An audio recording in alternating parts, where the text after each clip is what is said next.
నేను ఉపసభకి మనకు శాసనసభ్యులు అలాంటి వాళ్ళు ముఖ్యులు మాత్రం గారితో సంబంధం ఉండడానికి కారణం మా తండ్రి గారు మూలారెడ్డి. ఎందుకంటే తెలుగు నాటక రంగాన్ని పునరుద్ధరణ చేసిన వ్యక్తుల్లో గుర్తుంచుకున్న వ్యక్తి మూలారెడ్డి. ఆయన ప్రతి సంవత్సరం కూడా నాటక రంగానికి పోటీలు నిర్వహించి నక్షత్రం నిర్వహించి తెలుగు నాటకంలో సజీవంగా ఉండటంలో ముందేలాగా చేయడంలో మూలారెడ్డి గారి పాత్ర చాలా ప్రధానమైనది. ఆ సంస్కారాన్ని అందిపుచ్చుకొని సాహిత్యం భాషణ ఇలాంటి సేవా కార్యక్రమాలు కూడా అనువైపుతున్న వ్యక్తి రామకృష్ణ. ఆయన నాకు ఫోన్ చేసి ఈ కార్యక్రమానికి రావాలని కోరినప్పుడు నేను పురస్కారాలకి అంగీకరించగానే ఆయన కోరాడు. అంగీకరించాను. కానీ ఇక్కడ అంగీకరించిన సందర్భంలో నాతో పాటు ఎవరైతే వాళ్ళు ఈ పురస్కారం తీసుకున్నారో వాళ్ళ ముందు నేను చాలా చిన్నవాడిని చెప్పి మాత్రం మనం చేస్తాను. అయితే వాళ్ళు ఏదైనా మంత్రం చేశామో ఉత్సవం చేశామో అలాగే ఏదైనా రాజకీయంగా ఇచ్చే పదవి కాదు. ఈ పురస్కారం చాలా కేవలం భాషా సేవగా గుర్తించి ఈ పురస్కారం ఇస్తున్నందుకు రామకృష్ణ సేవా సంఘం చెప్పారు. వివేకానంద గారు చెప్పిన 3 విషయాలు. ఈ 3టిని మొదలవద్దని చెప్పిన మహానుభావుడు స్వామి. ఆ 3వ విషయం తీసుకుని మన మాతృభాష కోసం ప్రత్యేకిస్తూ మాతృభాషగా పడకూడదు మృత భాష తద్వారా వారు సమగ్ర సమాచారాన్ని పొందుతారు. దాంతోపాటు వారి సంస్కృతి కూడా అలవాటు పడుతుంది చెప్పని చెప్పే కాకుండా భాష అనేది ఆలోచనలకు వాహనం. ఆలోచనలే ప్రధానమైనది. భాష లేకుండా ఆలోచన లేవు అని కూడా చెప్పారు. అంతేకాదు వారు చెప్పింది అంటే భాషను స్వచ్ఛమైన ఉప్పులా తయారు చేయాలి. దాన్ని ఎన్నిసార్లు పట్టినా కూడా చెప్పు చదవని విధంగా భాష తయారు చేయాలి. ఎప్పటి వరకు సాధించిన విషయం మనం గుర్తుంచుకోవాల్సిన అవసరం. ఎందుకంటే ఆయన మాతృభాషకి చాలా ప్రాధాన్యత ఇచ్చారు.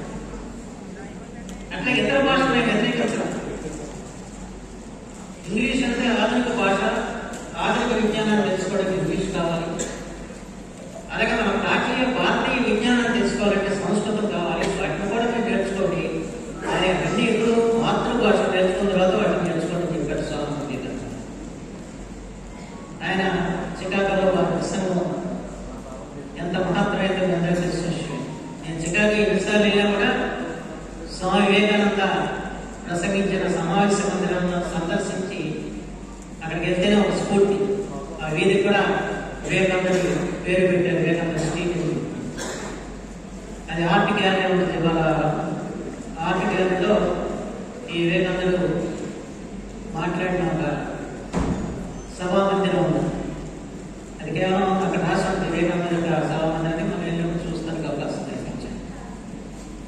అంచేత వాళ్ళ ప్రపంచానికి మన భారతీయ విజ్ఞానాన్ని గురించి కానివ్వండి, భారతీయ తత్వాల గురించి కానీ తెలియజెప్పిన మొట్టమొదటి మహానుభావుడు స్వామి వివేకానంద. ఇందాక పెద్దలందరూ కూడా చెప్పారు. స్వాతంత్ర సమరంలో వివేకానంద పాల్గొనే అవకాశం లేదు. ఎందుకంటే ఆయన చిన్న వయసులో చనిపోయారు. ఆధారంగానే మహాత్మా గాంధీ గారి నాయకత్వాన్ని భారతదేశాన్ని స్వాతంత్రం సాధించుకుంది. వారు తెచ్చిన స్వరాజ్యాన్ని సురాజ్యంగా తీర్చిదిద్దడం మన యొక్క విధి. ఆ ధర్మాన్ని మనందరం కూడా పాటించాల్సిన అవసరం మాత్రం ఉంది. వారి సమాజంలో అన్ని రంగాల్లో కూడా విలువలు కోల్పోతున్న పరిస్థితి మన రాజకీయాల్లో ఉన్న మేము కూడా ఇవాళ ఎట్లా మర్యాదగా రాజకీయానికి బయటపడతామని చెప్పి రోజు ఆలోచన పడుతున్న పరిస్థితి నుంచి. ఎందుకంటే రాజకీయాలు వాళ్ళ సేవకి పరమాత్మగా కాకుండా సంపాదనకు ఒక మార్గంగా తయారైపోయిన పరిస్థితి కూడా మీ అందరికీ తెలిసిన విషయం. అలాగే అన్ని రంగాల్లో ఇవాళ దిగజారిపోయి సేవ అన్నది వాళ్ళ మాటల్లో తప్ప చేతల్లో కనిపించిన పరిస్థితి. ఇలాంటి పరిస్థితులు మళ్ళా అన్ని రంగాలకి మన పునరుజ్జీవనం చెందాలన్నా, భారతజాతి పునరుజ్జీవనం చెందాలన్నా మళ్ళా మార్పు ఎవరంటే వివేకానందుడు తప్ప వేరే కాదని చెప్పి మాత్రం మనం చేస్తాం. ఆ స్వామి వివేకానంద బోధనలు మళ్ళా మనం ఒకసారి గుర్తు చేసుకోవాలి. ఆ బోధనకు అనుగుణంగా జాతి యొక్క పునరుజ్జీవనానికి మనం నాంది పలకాలి. ఆ పెద్దలు సాధించిన స్వరాజ్యాన్ని సురాజ్యంగా తీర్చిదిద్దుకోవడానికి బాధ్యత వహించాలి. ఆ బాధ్యత వహించాల్సిన కూడా ఇక్కడ ఉన్న యువకులు.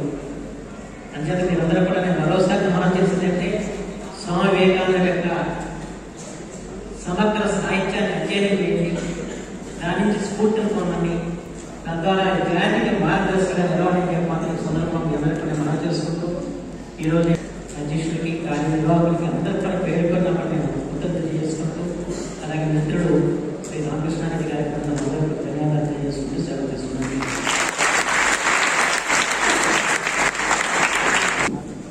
Thank you sir. తెలుగు జాతి తెలుగు భాషను కూడా ఉన్నత స్థితిలో చూడాలని ఆయన ఎప్పుడు కూడా కలగనుకుంటారు. వారికి నా కృతజ్ఞతలు తెలియపరుచుకుంటూ మరి యొక్క స్వామి వివేకానంద జీవన సాఫల్య పురస్కార గ్రహీత గౌరవనీయులు శ్రీమాన్ సిఎస్ రంగరాజన్ ప్రధాన అర్చకులు బాలాజీ దేవస్థానం చిలుకూరు గారిని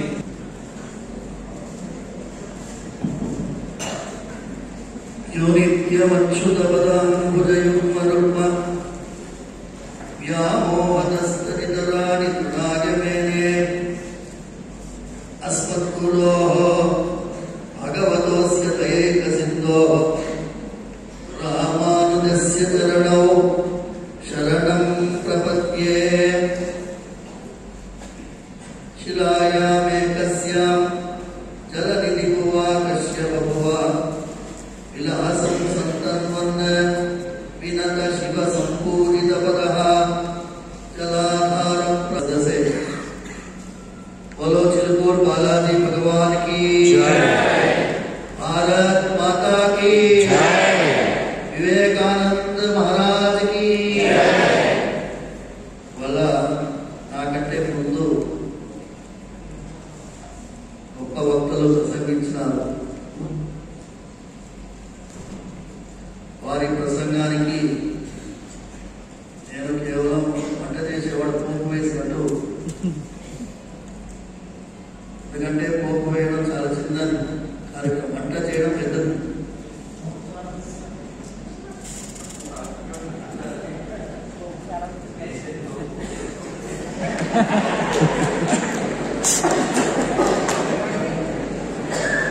నా శిష్యుడు పౌర్ణమానికి పైకి వేదికకి రావాల్సింది. రాధా మనోహర్ దాస్ స్వామీజీకి మళ్ళీ ఒకసారి చప్పట్లు కొట్టాలంట.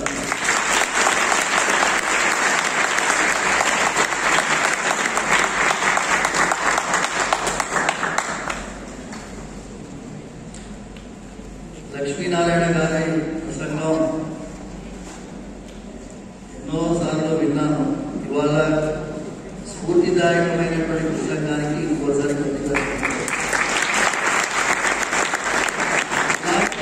ఎక్కువసేపు మాట్లాడగలిగినటువంటి వారిని సభాధ్యక్షులుగా ఉండడానికి చాలా కష్టం. అలాంటి సభాధ్యక్షులకి కూడా ఒక గట్టిగా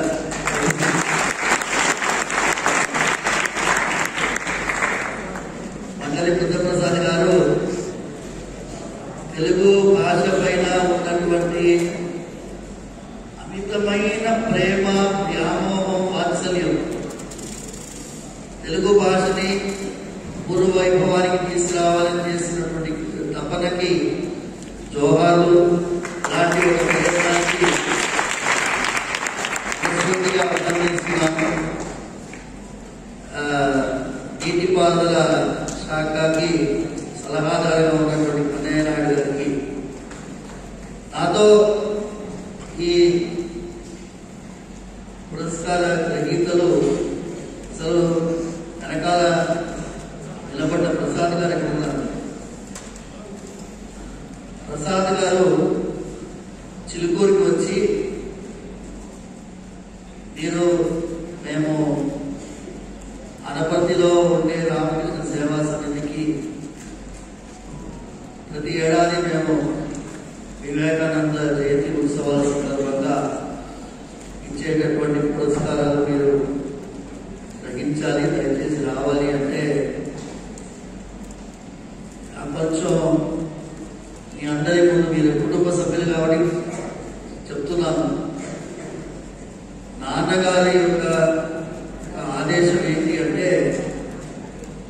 పురస్కారాల కోసం పనిచేయకూడదురా. మనం చేయాల్సిందే ఆ భగవంతుడికి నచ్చే పని చేయాలి. ఆ భగవంతుడు మనకి ఆయన మెచ్చుకొని అనుగ్రహించేటట్టుగా ఉండాలి. మనం సమాజంలో మనం గుర్తింపు పొందాలి అనేటట్టుగా పనిచేయడానికి ప్రయత్నం చేయకురా అని ఒక ఆజ్ఞ ఇచ్చినారు. కాబట్టి నేను కొంచెం మొహమాటపడి ఆయన ప్రసాద్ గారికి దయచేసి మన్నించండి, ఇలాంటి అవార్డులు నాకు కొంచెం మొహమాటాన్ని కలిగిస్తారని ప్రార్థించినాను. అయితే ఆయన ఏం చేశారు, నా శిష్యుడు పవన్ కుమార్ని పక్కన తీసుకువెళ్ళి ఏం మాట్లాడారో మళ్ళీ నాన్నగారి ఆజ్ఞ తీసుకొని ఈ కార్యక్రమానికి వచ్చేటట్టు చేశారు. కాబట్టి మా నాన్నగారికి అత్యంత ప్రియుడు ఈ పవన్ కుమార్. 14 సంవత్సరాలుగా చిలుకూరులో వారి కొత్త వలస విశాఖపట్నం దగ్గర కొత్త వలసకు చెందిన పిల్లవాడు.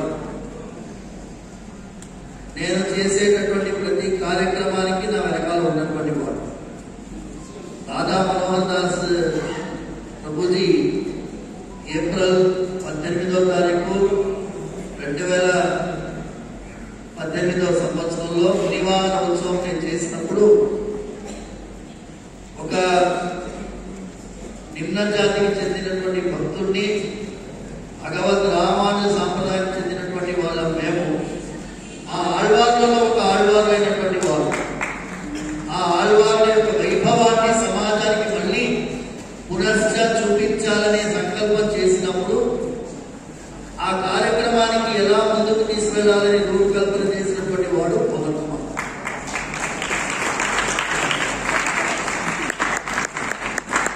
ఇవాళ మీ అందరికీ ఒక చిన్న ఉదాహరణ, ఎక్కువ సమయం నాకు ఇవ్వలేదు, 5 నిమిషాలు ఉన్నారు, ఇప్పటికే 3 నిమిషాలు అయిపోయాయి, గడియారం చూస్తున్నాను.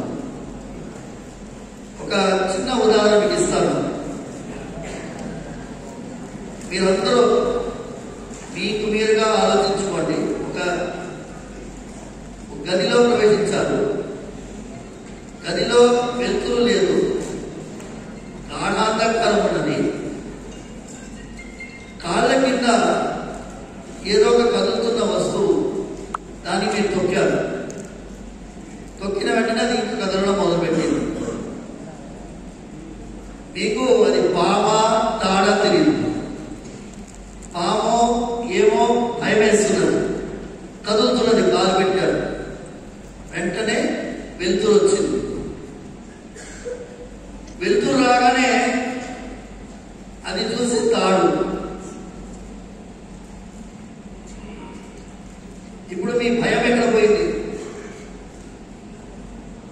భయం ఎందుకు పోయింది? ఈ ప్రశ్న వేస్తే తాడుగా అనిపించింది కానీ భయం పోయింది అన్నా. కారణం వెలుతురు వచ్చింది కాబట్టి. ఆ వెలుతురు లేకపోతే మీద తాడుని పామే అనుకుంటాం. ఆ వెలుతురు ఇచ్చేటటువంటి వారు గురువు గారు. ఆ గురువు గారు ఏది తాడు ఏది పాము, దేని చూస్తే భయపడాల్సిన అవసరం లేదు, దేని చూస్తే భయపడాలి అని నేర్పించేటటువంటి గురు శిష్య సంప్రదాయం ఈ భారతదేశానికి మాత్రమే ఉన్నది, ఏ దేశంలో లేదు. గురువు గారు చెప్పిన మాటకి శిరసావహించి నడుచుకునేటటువంటి అద్భుతమైన సంప్రదాయం.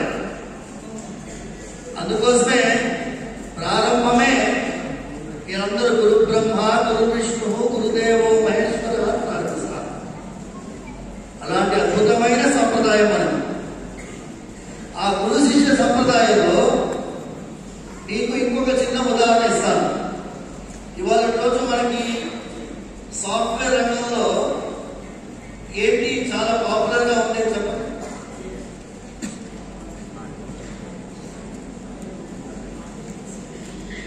ఏఐ కదా, ఆర్టిఫిషియల్ ఇంటెలిజెన్స్.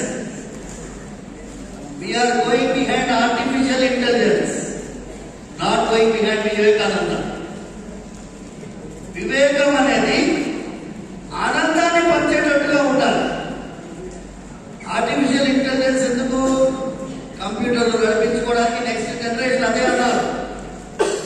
మనం ఆర్టిఫిషియల్ ఇంటెలిజెన్స్ ని వివేకానందుడి కోసం వాడుకునేటట్టుగా ప్రవర్తన చేస్తే వివేకము, ఆనందము ఈ దేశంలో మెండుగా ప్రచారం చేయగలిగేటట్టుగా వాడుకోవాలని ప్రార్థిస్తున్నాను. అందరికీ ఎందుకంటే ఇక్కడ ఉండేటటువంటి పిల్లలందరూ చిన్న చిన్న వయసులో ఉన్నటువంటి వారు మీరందరూ, మీ అందరినీ నేను ఒకటే ప్రార్థిస్తున్నాను. మీరందరూ రాధా మనోహర్ దాస్ గారు 2 చేతులు ఎత్తమన్నారు. ఎందుకు 2 చేతులు ఎత్తాలి? మనకి కోరికలు ఉన్నాయి. 4 BHK కొనాలా, రేంజ్ రోవర్ కార్లో పోవాలా, 500 కోట్ల రూపాయల బిజినెస్ ఎస్టాబ్లిష్ చేయాలా, ఎన్నో కోరికలు. చిలుకూరుకి వచ్చే వాళ్ళు వీసా తిరిగే వాళ్ళు కూడా చిలుకూరు బాలాజీ వీసా బాలాజీయే, కానీ వైకుంఠానికి వీసా ఇస్తున్నాడు బాలాజీ. మీరు 2 చేతులు ఎందుకు ఎత్తాలి? స్వామి, మేము నిస్సహాయులము, సకృదేవ ప్రపన్యాయ తవస్కీర్తి యాచతే అభయం సర్వభూతేభ్యః తదాన్యేతత్ వ్రతం మమ. ఆ శ్రీరామచంద్రమూర్తి విభీషణుడు వచ్చి పాదాల దగ్గర పడిపోతే ఒక్కరు కూడా, సుగ్రీవుడు గాని, జాంబవంతుడు గాని, హనుమంతుడు కూడా మీరు చేర్చుకోవచ్చు అని చెప్పలేదు. విభీషణుడిని చేర్చుకోవచ్చు అని చెప్పలేదు. శ్రీరామచంద్రమూర్తి ఒకటే వాగ్దానం, సకృదేవ ప్రపన్నేవు, నా వాడివి, నేను నీ వాడిని, తవ అహం అస్మి, నేను నీ వాడిని స్వామి అని ఎవరొచ్చినా అభయం, నేనున్నాను కానీ భయం లేదు అని చెప్పే గుణం ఆ రామచంద్రమూర్తి యొక్క గుణం. మీ అందరిలో కూడా ఆ రామచంద్రమూర్తి ఆపదల్ని పోగొట్టి సర్వ సంపదలు ఇచ్చేటట్టుగా అనుగ్రహించాలని మనస్ఫూర్తిగా ప్రార్థిస్తూ, ఇలాంటి అద్భుతమైనటువంటి వేదికని నాకు ప్రసాదించినటువంటి పెద్దలందరికీ కూడా, ముఖ్యంగా రామకృష్ణ మఠం పరిజ్ఞానానంద స్వామీజీ, ఆయన యొక్క పాదపద్మాలకు నమస్కరిస్తూ భగవంతుడి అపారమైన అనుగ్రహం మీ అందరిపైన వర్షించాలని మరి ఒకసారి కోరుకుంటూ, సర్వే జనా సుఖినో భవంతు.